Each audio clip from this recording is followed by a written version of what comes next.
নমস্কার প্রিয় বন্ধুরা, সবাইকে যারা যোগদান করেছেন ধন্যবাদ এবং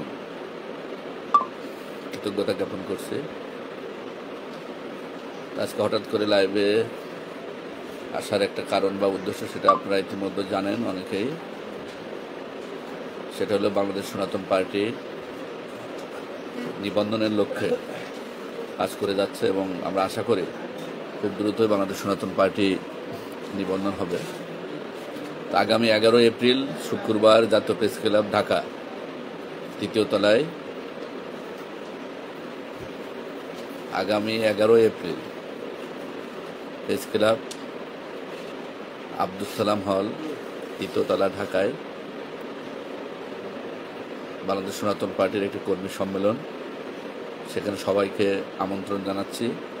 সবাইকে হয়তো ফোন করা সম্ভব হবে না, সেই জন্য বিনীতভাবে তাদের কাছে ক্ষমা প্রার্থনা করছি। আপনারা সবাই বাংলাদেশ সনাতন পার্টির এই সম্মেলন দলে দলে যোগদান করে সফল করবেন এবং ইতিমধ্যে যারা প্রতিশ্রুতি দিয়েছেন বা যাদের সম্ভব, আপনারা ন্যূনতম যে কোনো উপজেলার 11 জনের একটা কমিটি এবং 200 জনের একটা সমর্থন নিয়ে, 200 জনের সমর্থন হলো নাম, মোবাইল নাম্বার এবং স্বাক্ষর নিয়ে আপনারা সেই প্রেস ক্লাবের অনুষ্ঠানে উপস্থিত থাকবেন।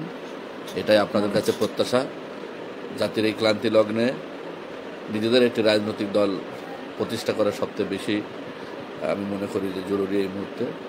তা আপনাদের প্রতি বিনীত অনুরোধ রইল যে আপনারা সবাই সকাল 10টায় জাতীয় প্রেস ক্লাবে আপনারা চলে আসবেন, ন্যূনতম 11 জনের কমিটি এবং 200 জনের সমর্থন নিয়ে।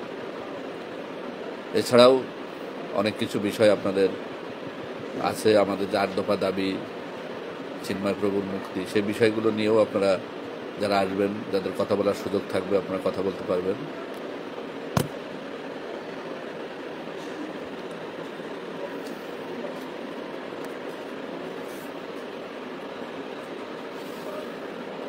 আর সম্প্রতি যে বিষয়টা সেটা হলো, আপনারা জানেন যে বিভিন্ন জায়গায় আমরা অনেককে দেখছি যে ধর্মীয় বিষয় নিয়ে কোনো ধরনের, এর আগেও আমি একটা পোস্ট করেছিলাম যে ধর্মীয় কোনো বিষয় নিয়ে, কারণ ফিলিস্তিন ইস্যু এটা একটা বাংলাদেশের মুসলিম যারা আছেন, এটা মানবতা ইস্যু, শুধু মুসলিম না।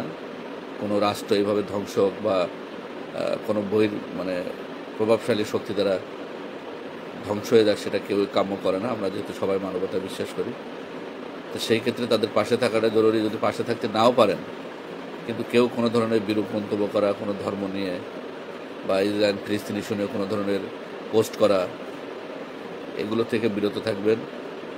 এবং সনাতন ধর্ম আমরা যারা অনুসারী, আমরা সকল জীবের মঙ্গল কামনা করি এবং কোনো ধর্মে কেউ যেন আঘাত পায় সেই ধরনের কোনো মন্তব্য থেকে, সেটা গ্রুপে হোক বা প্রকাশ্যে হোক, সেই জায়গার থেকে বিরত থাকার জন্য সবাইকে আমি ব্যক্তিগতভাবে অনুরোধ জানাচ্ছি। এই বিষয়টা আপনারা কিন্তু এখন খুবই সেনসিটিভ বিষয়। এই বিষয় নিয়ে আপনি কোনো কথা বললে বা গ্রুপে লিখলে, কোনো ধর্ম নিয়ে কোনো কটূক্তি হলে, সেটা শুধু আপনার উপরে না, এটা সনাতনী সম্প্রদায়ের উপরে কিন্তু বর্তাবে। এবং আমরা যতটুকু জানতে পারলাম যে দিনাজপুরের বোন তারাও ওখানে বিভিন্নভাবে আমাদের সনাতনী সম্প্রদায়েরা সমস্যার সম্মুখীন আছেন, কিন্তু প্রশাসনের তরফ থেকে বলছে এই ধরনের কোনো কিছু না। তো দিনাজপুরের সদরে যারা আছেন, যদি কেউ থাকেন, যদি কেউ লাইভ শুনে থাকেন, একটু আমাকে বিষয়টা অবগত করবেন। এটা যদি সত্যিই সেখানে কোনো কিছু না হয়, যেন কেউ অতিরঞ্জিত করে আমাদের বর্তমান পরিস্থিতিকে ঘোলাটে না করতে পারে, সেটাও যেমন আমাদের দরকার। পাশাপাশি যদি সত্যিই ঘটনা ওখানে ঘটে, যদি সনাতনী সম্প্রদায়কে ওখানে অবরুদ্ধ করা হয়, তাহলে অবশ্যই প্রশাসন যাদের ব্যবস্থা নেই, সেই বিষয়গুলো আমরা আমাদের জায়গা থেকে চেষ্টা করব।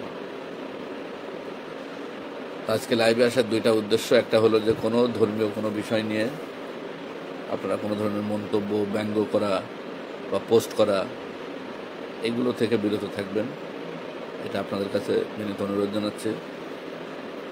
পাশাপাশি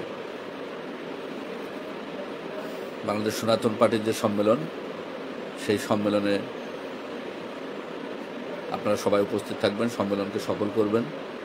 সম্মেলন যাতে সুন্দর হয়, শান্তিপূর্ণ হয় এবং আমাদের এই সুন্দর এবং শান্তিপূর্ণ সম্মেলন আমরা প্রত্যাশা করি। তো সবাই ভালো থাকবেন, সুস্থ থাকবেন। দেখা হবে আবার 11 এপ্রিল আপনাদের সাথে। এবং যদি সম্ভব হয় আপনাদের যারা মনে করেন যে হ্যাঁ সনাতন পার্টি এটা একটি শুধু সনাতনীদের নয়, যে কোনো সম্প্রদায় এই সংগঠনের সাথে সম্পৃক্ত হতে পারে। তবে আমরা সনাতনী সম্প্রদায়ের অধিকার, রাজনৈতিক অধিকার এবং সামাজিক অধিকারের প্রতি আমরা বেশি গুরুত্ব দিতে চাই, কারণ আমরা সব সরকারের আমলে নির্যাতিত এবং নিপীড়িত। ঠিক, সবাই ভালো থাকেন, সুস্থ থাকেন। জয় শ্রীরাম।